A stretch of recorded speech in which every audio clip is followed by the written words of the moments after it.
Fala pessoal, tudo bem? Diretamente dos estúdios empíricos, eu, Fernando Ferreira, analista aqui da casa, vim falar com vocês sobre um assunto que está bastante quente, né? Tenho recebido bastante essa solicitação de vocês, que é o que está acontecendo com o Magalu. A empresa que era a grande queridinha do mercado virou patinho feio em 2021 e também em 2022. Mas antes de falar disso, eu quero mostrar um pouquinho para vocês sobre quem é a Magalu e depois a gente já entra no assunto, o que está acontecendo. Vamos lá? Bom, como vocês podem ver, a Magalu é uma das maiores varejistas do país, com um portfólio imenso de marcas. Aqui, Andrezão, por exemplo, a gente tem a Estante Virtual, que é a empresa de livros. A Iquefome, delivery de comida. Kabum, que ela até comprou recentemente, né? Que é o e-commerce para gamers e tal, o pessoal que gosta bastante, é até líder, né? Desse segmento no Brasil. Netshoes, também muito importante, focado no segmento de esporte. Enfim, uma série de empresas que eles chamam de ecossistema Magalu, né? E o objetivo desse ecossistema é o quê? É você digitalizar o varejo brasileiro, principalmente utilizando 4 pilares. Então a parte de logística é muito importante, né? O pessoal fala bastante da logística no país, que era bastante ruim, muitas empresas dependentes dos correios, né? Então ela tem focado bastante nisso. Depois, a parte financeira, para você ter uma carteira digital, oferecer isso para o seu cliente de uma forma adequada. A parte de ads, que a gente vê a Amazon muito forte nessa parte de publicidade lá nos Estados Unidos e a Magazine explorando isso também. E por fim, a parte de e-commerce, que é a parte de fato de venda que o cliente pode se relacionar com ela, tanto nas lojas quanto no site, ou até no super app, né? Enfim. Então essa é a Magalu. Bom, e aí como eu falei para vocês, de queridinha da Bolsa, em 2020 subiu pra caramba, em 2021 a coisa mudou. Então vocês podem ver aqui no gráfico, Magalu caiu 71%.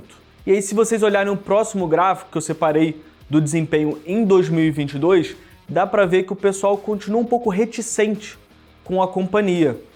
Então, até agora, o Ibovespa está subindo ali ao redor de 7%, enquanto o Magalu está pegando ali o sentido inverso, caindo quase 10% até agora, né, início de fevereiro. O que está acontecendo?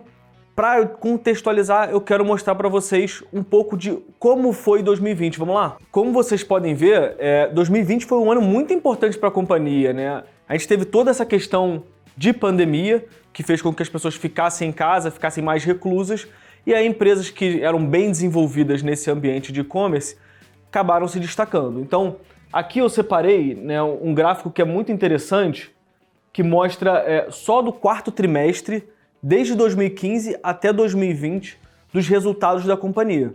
Então, como vocês podem ver, do quarto tri de 2015 para 2016, ela cresceu 14%. Depois saltou 31%. E assim foi fazendo consecutivamente, até dar um salto de 2019 para 2020 de 66%. Então, de fato, foi um crescimento muito expressivo da companhia, principalmente nessa parte aqui em amarelo que vocês podem ver, que é a parte online, né? Então, como vocês sabem, grande parte das lojas físicas ficaram fechadas, né, ao longo de 2020. Então, a empresa acabou se beneficiando disso e aumentando bastante a sua participação no online. Então, 2020 foi muito bom, as ações andaram pra caramba, como eu falei há pouco tempo atrás. E como é que foi 2021? Por que depois desse gráfico tão bonito que eu mostrei pra vocês, por que as ações desandaram, né, e caíram 71%? Vamos lá, eu separei aqui alguns itens, tanto macro, setoriais, para a gente poder conversar um pouco sobre isso, né? Eu acho que a primeira coisa, e que todo mundo já está careca de saber, é a aceleração da inflação. Então, a gente teve problemas, até separei aqui, ó, gargalo nas cadeias de suprimento, muito importante, alta de dólar, alta de preço de alguns produtos importados também, né? Então, todos esses fatores acabaram fazendo com que a nossa inflação subisse muito rapidamente em 2021. Como eu mencionei, dólar, gargalo nas cadeias de suprimento, aceleração da taxa de juros, né? A gente estava com uma Selic em 2% e agora já está quase chegando a 11%. Isso também é muito importante. Por quê? Você acaba tendo uma ampliação da percepção de risco por parte dos consumidores. Isso também provocado, né, pela essa redução de estímulo. Se vocês bem se lembrarem, em 2020 o governo deu muito estímulo, né, para de fato ajudar a população, e isso foi aos poucos sendo retirado, né? Então você já tem um ambiente um pouco mais desafiador, com alta de juros, alta de inflação, uma percepção de risco um pouco maior, redução de estímulo, o que acontece? Confiança cai. Isso acabou atrapalhando não só a Magalu, como diversas outras companhias que estão mais expostas a classes sociais menos favorecidas, tá bom? Vamos para o próximo gráfico? Eu quero mostrar para vocês, então, como é que foi o resultado da companhia, então, em 2021, para a gente entender essa percepção de aumento de risco por parte dos consumidores. Depois de um crescimento acelerado que eu mostrei para vocês até 2020, 2021 a coisa começou a se inverter, né? Como vocês podem ver, todos aqueles fatores que eu mencionei acabaram impactando nos resultados da companhia. Aqui, Andrezão, vamos mostrar para o pessoal o gráfico aqui da evolução das vendas nas lojas, tá? Então aqui, esse gráfico na esquerda é só loja. Do terceiro TRI 2020 até o terceiro TRI 2021, que é o dado que a gente tem mais recente, houve uma queda nas vendas, tá? E isso aqui isso aqui é fundamental porque as lojas são o propulsor de rentabilidade da Magalu. Então, isso afetou bem a companhia nesse terceiro TRI. Passando para o lado aqui, para a direita, a gente tem a evolução das vendas online. Então, como eu falei, depois de um crescimento acelerado de vários e vários anos, a gente teve um crescimento só de 22%. Né? Pode parecer muito, mas para uma companhia que os investidores esperam muito, um crescimento de 22% no online foi muito pouco. E um decréscimo aí de 8% nas lojas físicas também foi muito pouco. Tá? Então isso provocou o mau humor dos investidores com relação à Magazine Luiza. Mas não só isso. Então tem todo esse contexto macro que eu falei para vocês, setorial, mas também tem um agravante. Como vocês podem ver, aqui a gente chama de um de-rating, né? Então as empresas do setor no globo sofreram uma reprecificação no mercado.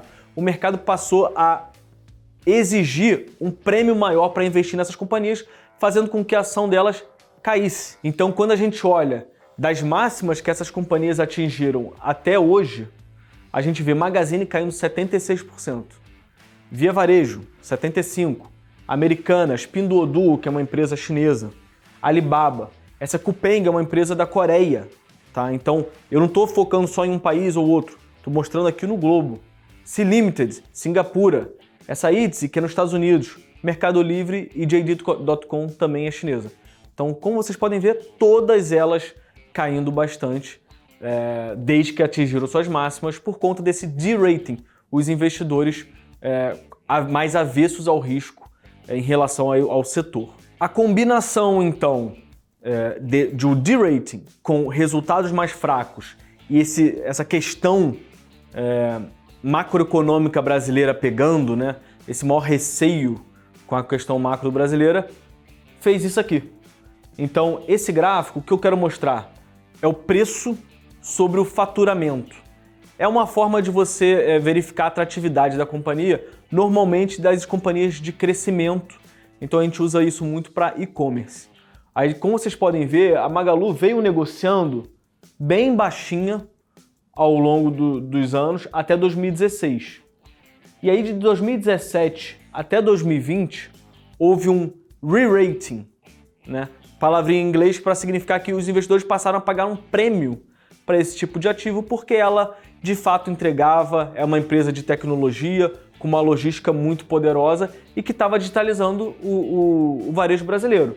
Então, ali em meados de 2020, ela chegou a ser apressada a 6 vezes o seu faturamento, né? Então, um múltiplo muito caro, muito rico. A partir de tudo isso que eu falei, as ações começaram a cair e esse múltiplo a comprimir.